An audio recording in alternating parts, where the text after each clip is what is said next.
Tip number 6, create a distraction-free study space or workspace, right? So if you have room in your house, right, this could be a desk, away from your bed, right? Do not study at your bed, right?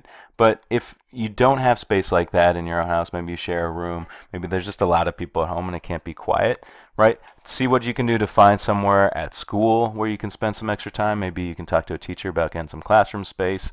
Maybe you can find a library nearby where you can go. And yes, even if you don't check out books, libraries are good quiet places where there is a lot less distraction than otherwise. If you have to, right, maybe there's a neighbor that can let you use a space at their place, or one of your friends has a good space that you can study together quietly and distraction free. Again, don't choose one of those friends that you're just going to talk to the whole time, but if you know someone that can give you a quiet space, then you want to use it, right? When you are studying, turn off your electronics and your internet, right? Obviously, unless you need it. Put your phone away. If you have internet access at home, put your computer away.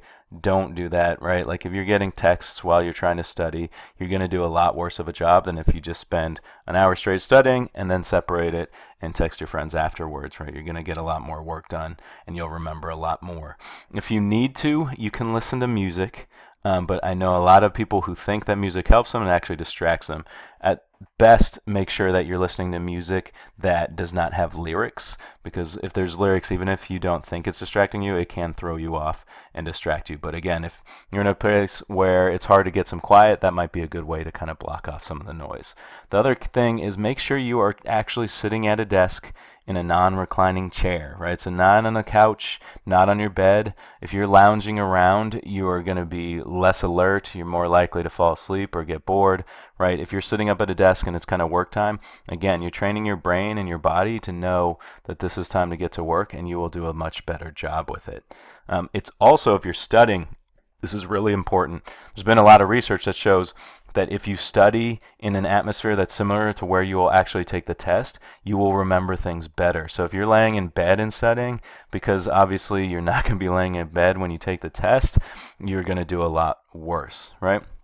Finally, make sure that your space has a lot of extra paper, pens, etc. So as much as possible, you have the materials you need right there. Maybe it's just your backpack is always well stocked, so wherever you take it, you're ready to go. But this will make it less likely that once you get going and really are focused, you're not going to have to stop in the middle and go find more materials or something like that. So again, this is really important. If you're going to be successful, you need to find a distraction-free space. And again, if you can't do that at home, there's a lot of other options. Talk to some people, see who's around you that can help you out.